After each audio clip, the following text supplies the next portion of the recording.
What's going on, family? This is Scrapbook Box in the Museum of the Forgotten Fisticuffs series.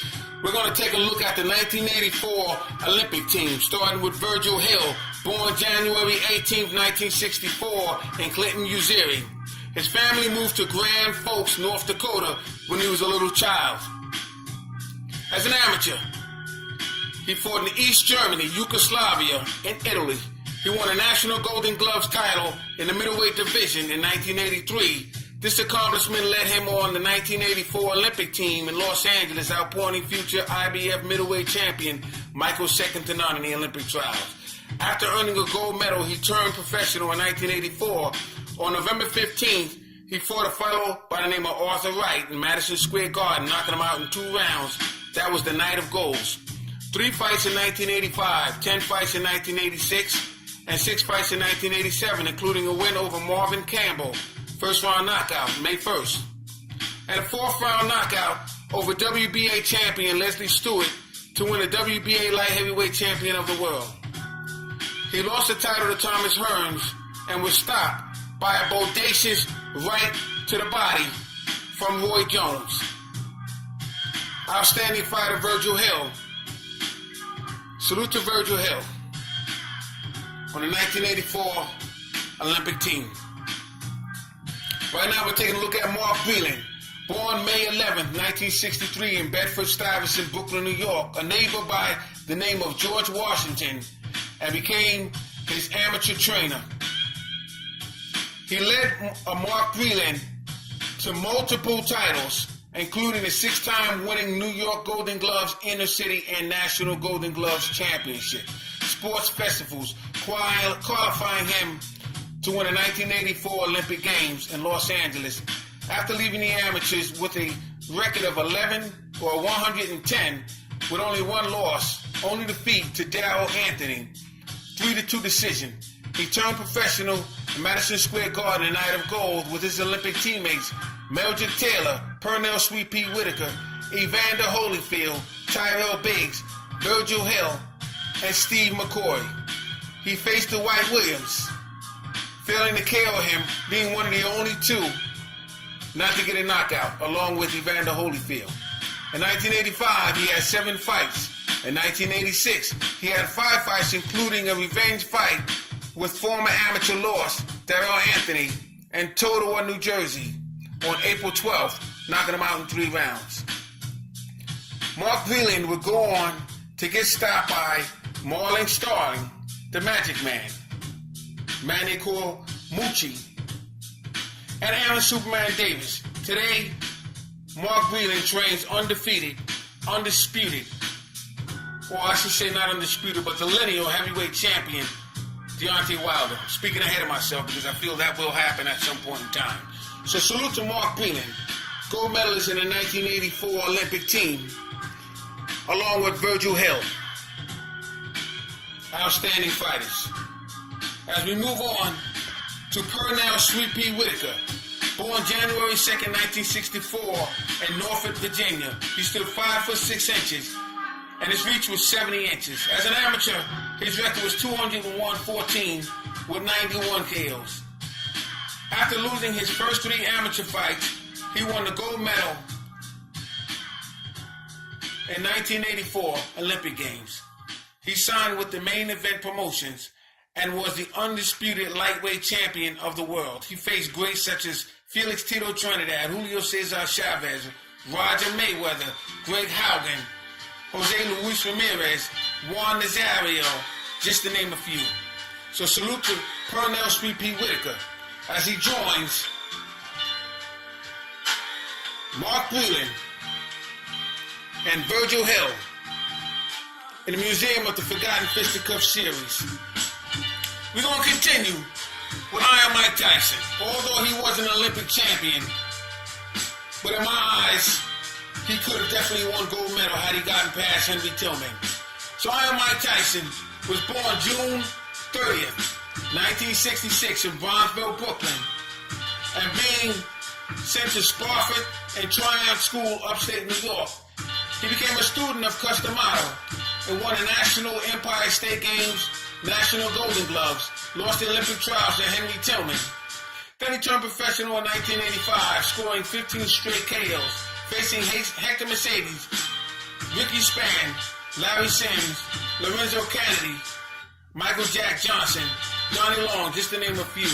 16 victories in 1986, including a second-round KO of WBC lineal champion Trevor Berbick, and becoming the youngest lineal WBC heavyweight champion of all time. 7 fights between 1987 and 88, winning the WBA title from James Bonecrusher Smith and the IBF title from Tony Tucker, becoming the second youngest fighter to become the undisputed heavyweight champion of the world, behind Floyd Patterson. In 1988, he KO'd Michael Spinks to solidify himself as the heavyweight champion. He fought Larry Holmes, Tyrell Biggs, revenge Olympic trial loss to Henry Tillman, 2 fights with Evander Holyfield, 2 fights with Donovan Razor Ruddock. February 11, 1990, he was KO'd by Buster Douglas. So Michael Tyson, gotta give him his props. Outstanding fighter in the 1980s. Just got caught up, as most young men, in outside activities.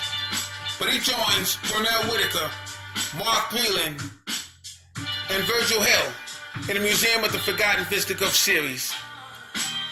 Salute to Mike Tyson. And we take it over to Evander, the real deal Holyfield. Evander, the real deal Holyfield, was born Baltimore, Alabama. In 1964, Evander Holyfield was the youngest of 4 brothers and 4 sisters. His family moved to Atlanta, Georgia when he was 3 years old. He stepped into Warren's Boys Boxing Club at the age of 8. Evander Holyfield was in multiple tournaments, and he won a silver medal in the Pan American Games. Won gold medal and silver medals in the 1983 Sports Festival, and won titles, knocking out 5 consecutive opponents. Outstanding fighter. After defeating Ricky Warmack, he was able to get into the Olympics in 1984, and he played silver in the 1984 Games.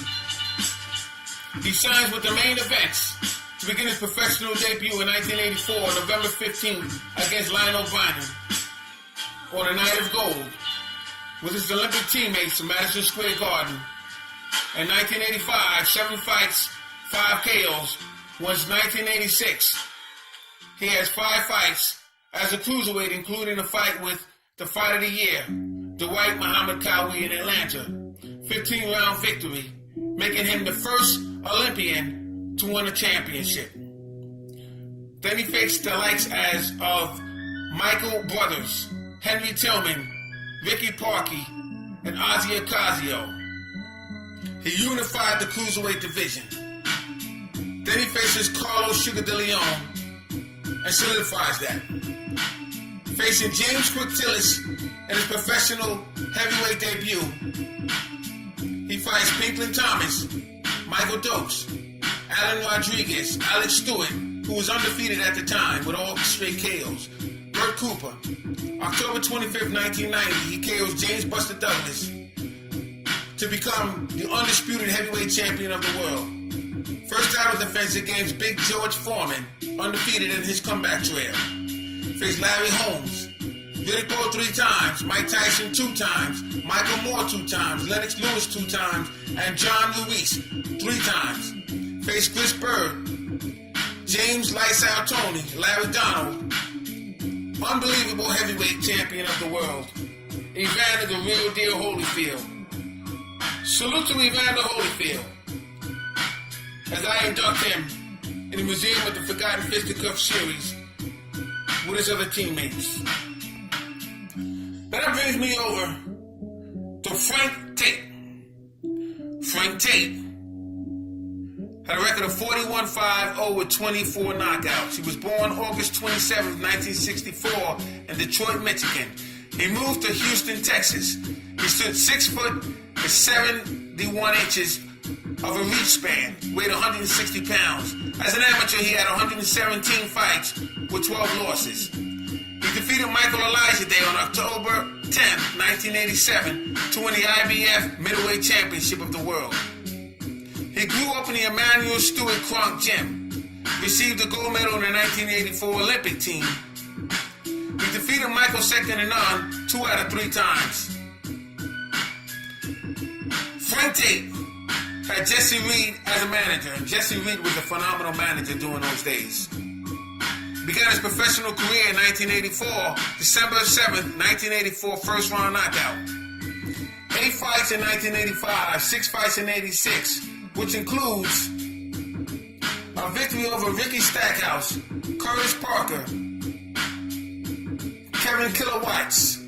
1987, he won 6 fights, includes 15-round victory over Michael Elijah Day to win the vacant IBF Middleweight Championship of the World, vacated by Marvelous Marvin Hagler's retirement after he lost to Sugar Ray Leonard. On July 28, 1988, he would suffer a body shot from Michael second to none and lose the IBF Middleweight Championship of the World. And then he would go up in weight and win miscellaneous titles. But most remembered for winning the Olympic gold medal in 1984 and becoming the IBF Middleweight Championship of the World. Salute to Frank Tate as I welcome him in the Museum of the Forgotten Fisticuffs series. Along with teammates Evander, Holyfield,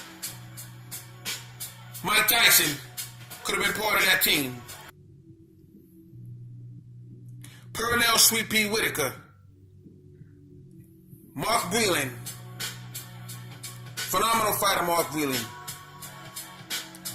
and Virgil. And let's take a look at one more opponent.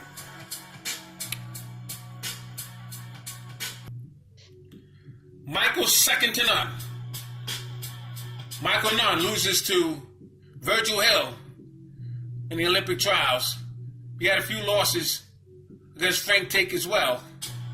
But he became the IBF middleweight champion when he defeated Frank Tate and lost that title to James Lights Out Tony. Michael Nunn would move up in weight and win a few more titles. But he's most notable known for the IBF middleweight champion of the world. Salute to Michael Nunn as he goes into my Museum of the Forgotten Fisticuffs series. Dynamite fighter, Michael Nunn. I believe if he took his career a little more serious, he would have been a much better fighter. Outstanding. Salute to the 1984 Olympic team members and alternate fighters. This is Scrapbook Boxing, Museum of the Forgotten Fisticuffs series. Salute to all my subscribers. Peace.